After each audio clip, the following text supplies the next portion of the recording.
All right, so right off the bat, this truck cosmetically is not perfect at all. It is a clean Carfax, so no accidents, but and it's rust free, so that's something to note too. But as far as the paint goes, there's definitely some flaws in it, and you can see them right there.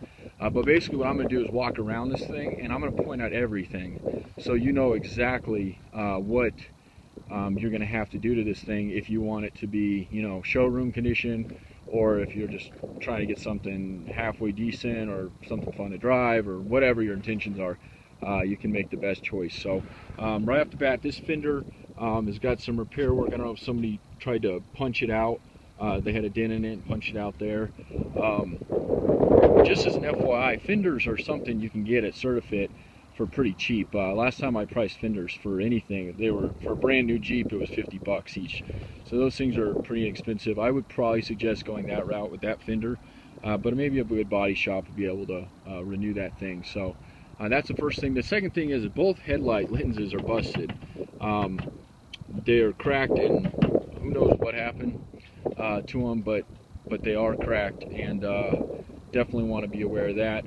It's got a real nice heavy-duty front bumper on it, and that's in good shape and whatnot. And again, this one is cracked too, so just be aware of that. I'm not sure if you can replace just the lenses or if you'll have to replace the whole light assembly, but it is definitely there. Then there was something mounted up underneath. You can see the little rubber grommet sticking out there. The windshield is definitely junk. It's got cracks throughout it. Windshields cost me about $150. So if that's something you want me to have done, you can just figure that out. If you're the winner, we can, I can do that for you.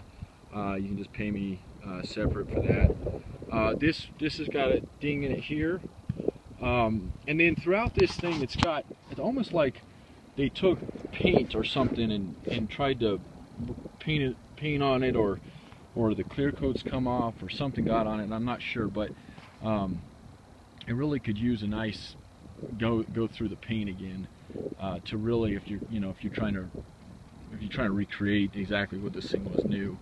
All the windows operate as they should, and again, you can see that the weird thing on that paint there. So it does have a set of Weston Nerf bars on it, and I'll do the tires and wheels undercarriage in another video, so you can see that here in a minute. Does have a toolbox, although I don't have the key for it, and the other side cylinder lock's missing. You'll see that here in a second. CB antenna, and that runs up to the front of the cab, although the CB's not in there. If you wanted to put one in, you just have to get the actual antenna. This has got a B, well, I'll go to the other side because it says it, but just wrapping up on this side, dent here. I don't know if the guy was trying to learn how to weld and he decided to weld his own repairs on it, but that's junk. So I would either cut that out and redo it like it's supposed to be with sheet metal,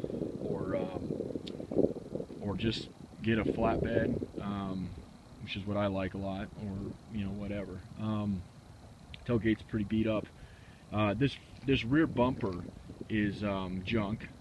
That's going to need to be replaced, but all the brackets, as far as like the frame, everything's straight under there. The hitch is straight. It's just where I think what happened is somebody got it with a forklift, and just pushed that in right there. Those are pretty flimsy bumpers. Again, you can get a bumper at CertaFit for 50, 60 bucks too. You can actually replace just about everything on this thing from CertaFit. And whatnot. So again, you got that stupid weld thing they've done here, the same thing. That or it's putty. I don't know what they did there. I can't tell you. To be honest with you, I don't know. And you got here, and then a nice big depression here. If it was me, I'd probably get rid of this bed. But it's to a good body guy, he could definitely bring this back. Or it may not matter to you if you're just looking for, something that's halfway decent. It's a good starter. It's a good base truck. I mean, it's a loaded base truck. It's a Bighorn edition, but I mean, it's a good base to kind of start with and go from whatever you intend to do with it, and whatnot. So it does have a nice Rhino line bed that's in actually really good shape inside, and then you can see the fifth wheel hookups there. It's already got that, and it's the B&W, that's what it is, turnover ball gooseneck hitch. So those are very expensive. I had one on my old truck installed and they weren't cheap, so that's nice that it has that. And then coming around here, exterior, the doors are okay. There's a couple dings on them here, and that's about it there. It's got the big tow mirrors on it, those fold in, and they're defrost mirrors. They have the heat built into them. And then again, you can see that weird paint cosmetic crap on it, so I'm not too entirely sure what was going on there, but other than that, that pretty much does it for the close-up video. And take a look at all the videos, because they're going to go over everything else for you. So if you have any questions, concerns, comments, just give me a call, email me, text me, and that works too. My name's Jeremy.